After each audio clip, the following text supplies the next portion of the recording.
میرے نبی پاک نے فرمایا 3 کام کرو تمہیں فائدہ ہوگا. حضرت عبدالرحمن ابن عوف فرماتے ہیں میں نے اس کا تجربہ کیا اس حدیث کا, اور آپ فرمایا کرتے تھے مجھے اللہ کی عزت کی قسم جو میرے نبی نے کہا حق اور سچی کا ہے, حق اور سچ کا ہے. حضور سید عالم صلی اللہ علیہ وسلم نے فرمایا صدقہ دینے سے مال کم نہیں ہوتا. صدقہ دینے سے مال جی کیا کرنے سے, یہ وعدہ ہے نبی پاک کا. صدقہ دینے سے پیسے, اچھا بتائے نا جی مجھے 1000 میں سے 500 دے دیا تو باقی کتنے رہ گئے؟ تو حضور فرما رہے ہیں کم نہیں ہوتے. 1000 دے دیا تو باقی کتنا بچا؟ نہیں بھائی, میرے محبوب فرماتے ہیں تو اللہ کے رستے میں ایک دے وہ تجھے 700 گنا کر کے واپس عطا فرمائے گا.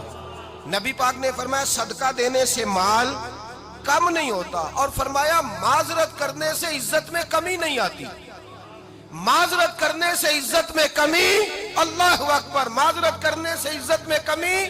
اور حد کر دی میرے حبیب نے, فرمایا تو رب کی رضا کے لیے عاجزی کر, تیرے نبی کا وعدہ ہے اللہ تجھے عزت عطا فرما دے گا.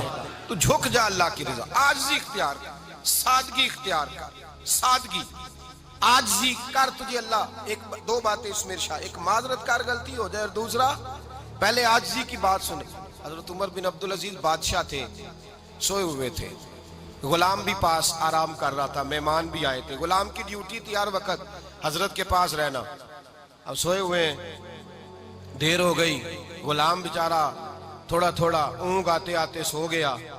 حضرت چراغ روشن تھا, کچھ لکھ رہے تھے, مہمان بیٹھا تھا, خادم سو گیا. اب چراغ نہ آہستہ آہستہ گل ہو گیا, بجھ گیا. حضرت اٹھے, بوڑھے آدمی تھے, چراغ صحیح کرنے. مہمان کہنے لگے حضور میں نہ کر دوں, میں نہ کر دوں. کہنے لگے نہیں تم مہمان ہو, مہمان سے خدمت نہیں لی جاتی.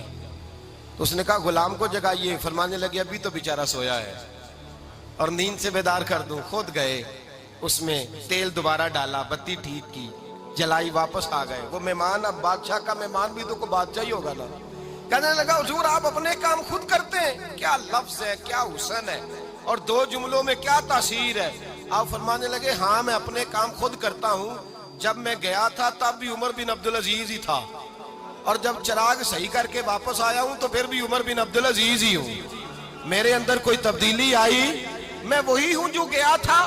حضرت سیدنا فاروق اعظم رضی اللہ تعالیٰ عنہ فرماتے میں بیٹھا تھا, اور ابھی 3 دن ہوئے تھے نبی پاک صلی اللہ علیہ وسلم کے وصال ظاہری کو. میں بیٹھا ہوا تھا, 2-3 بچیاں آ گئی, اور حضرت ابوبکر صدیق رضی اللہ تعالیٰ عنہ کے سامنے آ کے بیٹھ کے رونے لگی. جناب صدیق اکبر رضی اللہ تعالیٰ عنہ کا بچیوں روتی کیوں ہو؟ تو کہنے لگے آپ خلیفہ بن گئے ہیں. جب سے ہمارے ابا کا انتقال ہوا تھا ہمارا ذریعہ معاش یہ تھا کہ ہم نے بکریاں رکھی ہوئی تھی. آپ روز آتے تھے, بکریوں کا دودھ دھوتے تھے, ہم پی بھی لیتی تھی, بیچ کے گزارا بھی کر لیتی. اب آپ تو خلیفہ بن گئے, کون آیا کرے گا؟ تو حضرت ابوبکر صدیق فرمانے لگے تمہیں پتہ ہے جو خلیفہ ہوتا ہے وہ تو خادم ہوتا ہے قوم کا, میں آیا کروں گا. حضرت ابوبکر صدیق روزانہ اٹھتے عصر کے بعد اور جاتے, خلیفہ ہونے کے باوجود ان بچیوں کی بکریوں کو پکڑتے, دودھ دھوتے, ان کے گھر میں دے کے آتے.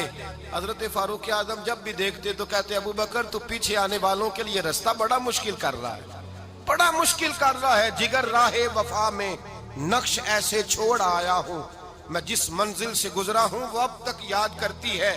حضرت سلمان فارسی رضی اللہ تعالیٰ عنہ صوبے کے گورنر تھے, سادہ سا لباس پہن کر, سادہ سا, بس اسٹاپ پہ کھڑے تھے, جہاں سے لوگ اندر داخل ہوتے تھے, جہاں سواریاں باندھی جاتی تھی, آج ہم اپنے زبان میں اسے بس اسٹاپ کہتے. باہر کھڑے تھے, کوئی مہمان آ گیا کسی کا, اس نے دیکھا سادے سے کپڑے ہیں, خستہ سی حالی ہے, اس نے سمجھا کوئی کلی ہے شاید, معاذ اللہ کوئی ملازم ہے. کہنے لگا خادم ادھر آؤ, ادھر آؤ. آپ قریب گئے, کہنے لگے میرا سامان اٹھاؤ. امام غزالی فرماتے ہیں جب تو علم پڑھنے بیٹھتا ہے تو یہ بھی خیال کرنا تیرے اندر تکبر کا بوٹا نہ لگ جائے, عاجزی اختیار کرنا. عاجزی, سر پہ رکھا ہوا ہے سامان. حضرت سلمان فارسی نے, گورنر صاحب نے, اس آدمی کا, مہمان کا سر پہ سامان رکھا اور جا رہے. سنو اور غور کرو. جب جا رہے تھے جو آدمی بھی ملتا, گورنر صاحب ہمیں دے دے. مہمان پریشان ہو گئے, کہنے لگے حضور آپ گورنر ہیں؟ فرمانے لگے نہیں, یہ تو میرا دنیا داری کا نام ہے جو ان لوگوں نے رکھا ہوا ہے، اصل میرا نام وہی ہے جو تو نے لے کے پکارا ہے، اصل نام وہی ہے۔ تو نے کہا غلام ادھر آ، آپ فرمانے لگے پہلے میں ایک یہودی کا غلام تھا، پھر رب تعالیٰ نے فضل کیا تو میں محمد عربی کا غلام ہو گیا، رسول اللہ کا غلام ہوں، اور جب میں نبی پاک کا غلام ہوا ہوں تو اس سارے صوبے کا امام ہو گیا ہوں، تو اصل تو میں غلام ہی ہوا نا۔ دوسرا میرے نبی پاک صلی اللہ علیہ وسلم نے، ایک تو عاجزی سے عزت ملتی ہے، تکبر سے عزت، وہ جو بندہ جھجکتا ہے نا تیرے نیڑے جانے سے، تو کہتا ہے میری بڑی عزت کرتا ہے، وہ عزت نہیں کرتا۔ شیر کی عزت ہوتی ہے کہ خوف ہوتا ہے؟ بولے نا، تو نہیں نہ ڈر لگتا دیکھو، شیر کا کیا ہوتا ہے؟ خوف، اس کی عزت نہیں ہوتی۔ تو درندہ ہے، درندوں کی بھی کبھی عزت ہوتی ہے؟ تو جو آدمی ڈنڈے کے زور پر لٹکا کے ڈنڈا اور وہ لوگوں سے عزت کرا رہا، تو بھائی یہ تیری عزت نہیں ہے، تیرا خوف ہے۔ عزت عاجزی میں ہے، انکساری میں ہے۔ اور دوسرا میرے نبی پاک صلی اللہ علیہ وسلم نے فرمایا عزت معاف کرنے میں ہے۔ عزت کس